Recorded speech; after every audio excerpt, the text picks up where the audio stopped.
All right, well, thank you, Cheryl. All right, today I would like to share with you, and if possible, get your response to, some thoughts I've had recently on what has been called the greatest deception in literary history. I now have a new take on what happened in and around 1623, the year that the First Folio, the first collection of Shakespeare's plays, was published. To back up a bit, though, when I was in high school, my best friend and I collected stamps. I always liked this stamp because I liked the color orange and I liked orange juice. Here I thought was a stamp honoring farmers who grew oranges. But one day when looking at it closely, I was startled to realize that the stamp does not say National Orange, as I had thought. It says National Grange. It's honoring all farmers, not orange growers in particular. I was amazed that I could have misunderstood something so easily seen if only I had paid proper attention to the details. That was many decades ago, but I've recently had a similar experience, one related to the issue of Shakespearean authorship, in which I again came to realize that I had misunderstood something because I hadn't paid sufficient attention to details easily seen. For centuries, orthodox scholars have cited three things created in and around 1623 as establishing that William Shakspere of Stratford-upon-Avon was the writer known as William Shakespeare. These are the prefatory material in the First Folio, the monument in Trinity Church, and portraits said to be of Shakespeare. In recent decades, Oxfordian scholars have cited the same three things as evidence of a deception designed to hide the identity of the real author, Edward de Vere, 17th Earl of Oxford. Professor Louis Benezet, president of the American Shakespeare Fellowship in the 1940s, for instance, used the word hoax to describe the actions undertaken in 1623. He used the word in an article published in 1947 titled The Shakespeare Hoax, an Improbable Narrative, and again in 1960 in A Hoax 3 Centuries Old that appeared in the American Bar Association Journal. But I have come to believe that the commonly held Stratfordian and Oxfordian views are both incorrect.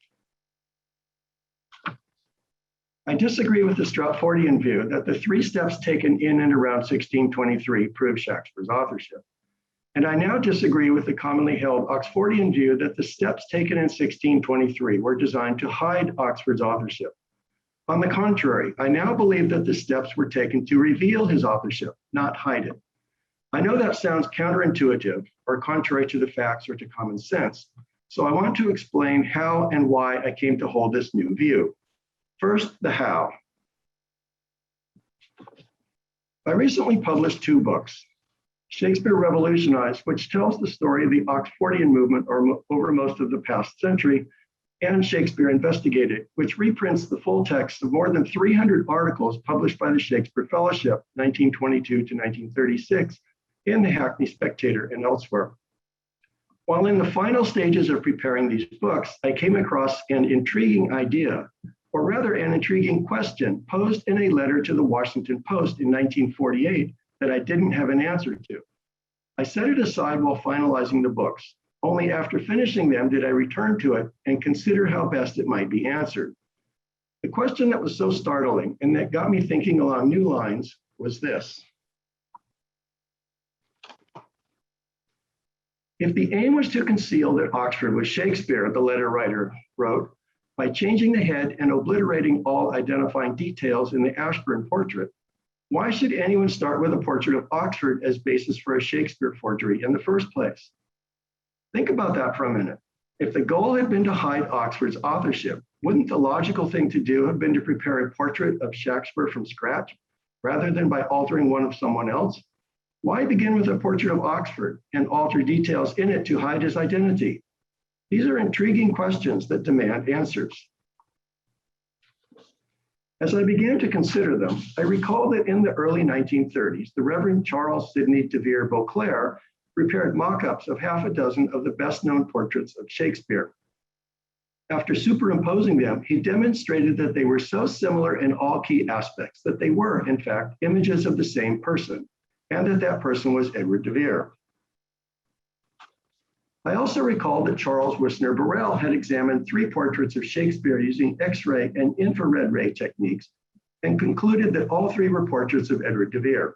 two of which have been overpainted to make them more closely resemble the Droeshout engraving of Shakespeare in the First Folio, and to hide things in the portraits identifying the sitter as de Vere. I did some comparisons of my own and found that the Ashbourne portrait of Edward de Vere is very similar to the Droeshout engraving, even if the resemblance isn't obvious at first glance. If one of the portraits is reversed so that the sitters of both are facing the same direction and the image is resized, the eyes of the two match up exactly, and the size and shape of Oxford's head matches exactly with the mask shown in the Droeshout engraving. Let me demonstrate that. Okay, watch the, let's see. Okay, watch the image on the right as I increase the transparency. Okay, there we go.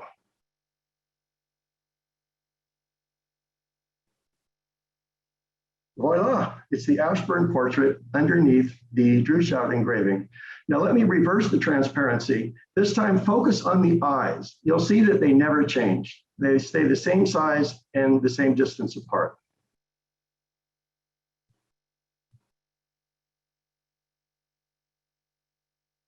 Okay, now let me add the transparency again. This time watch the shape of the head. You'll see that the mask exactly covers the size and shape, or matches the size and shape of de Vere's head.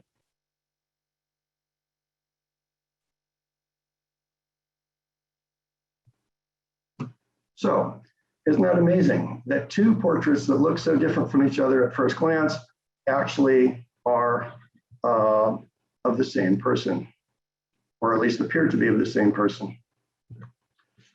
And so we're back to the question, if the aim was to conceal that Oxford was Shakespeare, why start with the portrait of Oxford as basis for a Shakespeare forgery in the first place?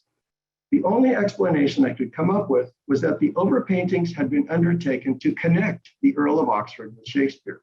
The alterations had been made not to hide Oxford's authorship, but to reveal it. Let's see if we can understand more completely what was in the minds of those who undertook the three steps of the overpaintings, the prefatory material, and the monument in Trinity Church. We know who was behind these steps, the family and descendants of Edward de Vere. They are identified in the First Folio. The incomparable pair of brethren prominently mentioned in the prefatory materials were the Earl of Montgomery, a son-in-law of Edward de Vere, and his brother, the Earl of Pembroke, who had at one time been engaged to another of de Vere's daughters. Let's see if we can reconstruct what was in the minds of these two earls, Oxford's three daughters, and his son, the 18th Earl of Oxford, in the early 1620s. It's safe to say, I think, that Oxford's family sought to preserve the plays by publishing them. The First Folio would have a greater chance of surviving than mere manuscripts that existed perhaps in only one copy. And it's likely, I think, that the most noble and incomparable pair of brethren sought to promote English nationalism at a crucial moment in English history. As historian and authorship scholar Peter Dixon has shown, the First Folio was as much a political statement as it was a literary publication. England at that time was racked by what has become known as the Spanish marriage crisis, in which efforts were underway to marry King James's son, Prince Charles, to a Spanish princess, and thereby create ties between Protestant England and Catholic Spain that many at the time feared would destroy England's Anglican religious and cultural identity. Did they also have the goal of attributing the plays to Edward de Vere? On the surface, the idea seems ludicrous.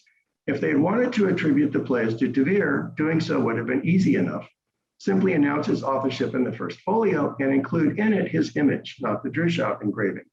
But they didn't do that. Does that show that my idea that they wanted to reveal Oxford's authorship is wrong? Not necessarily.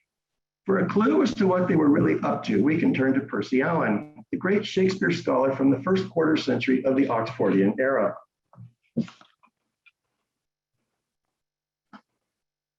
In discussing Elizabethan drama, Allen wrote of the cunning skill of Elizabethan writers in at once concealing and revealing interesting facts and identities beneath an innocent-looking, yet usually penetrable disguise, and the corresponding cleverness of readers and of the elite among theatrical audiences also at penetrating such disguises and perceiving accordingly the inner purport of the text.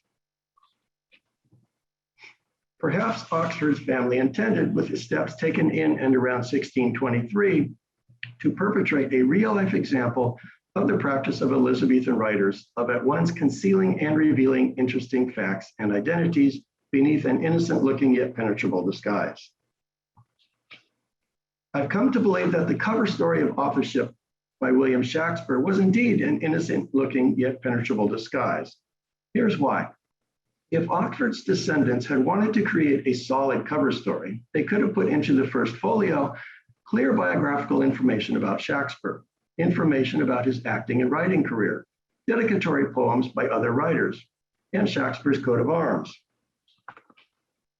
And in the monument in Trinity Church, they could have shown exactly where Shakspere was buried, included a clear statement that he was a writer, and installed an effigy of a writer, not someone with a sack of grain. But they didn't do any of these things. They provided only the flimsiest of cover stories, one so thin that it invited skepticism. The cover story was so flimsy that it could be strengthened in either direction later. It was strong enough that it could serve as a base for belief in Shakspere's authorship, but it was also weak enough that Shakspere's supposed authorship could be tossed out or explained away later. Now, why would Oxford's family want a cover story instead of a straightforward statement of authorship either way? The answer is that at that time, there were difficulties with making a straightforward statement in support of authorship by either Shakspere or Oxford. Regarding Shakspere, one difficulty was the difficulty, the fact that in 1620, nobody thought he was a dramatist. He had never claimed to have written any plays, and there's no evidence that anyone during his lifetime had ever said that he had. Another was the, oh no, he didn't difficulty. Folks in Stratford knew he had not been a famous dramatist. If the attribution to him in 1623 had been too blatant, people in Stratford might have spoken up. And Oxford's authorship was an open secret in literary and court circles. Courtiers remembered that many of Shakespeare's plays had been presented in the court as entertainment created by Oxford long before they appeared on the public stage or were published. They too might have spoken up. So the attribution to Shakspere had to be done carefully. It had to be significant enough to imply his authorship, but not blatant enough to push those in the know to speak out against it. Attribution to Oxford was blocked by even greater difficulties. One is that he, a senior member of the nobility, had written plays performed on the disreputable public stage and had perhaps even acted in them. All that had perhaps given his name a brand that his family in that class-conscious age wanted to erase. Another difficulty is that he had based many characters, in part, on fellow members of the nobility. It wouldn't do for them to be recognized by the masses. And one way to prevent that from happening was by cutting the connection between the plays and the court, by cutting the connection between the plays and Oxford.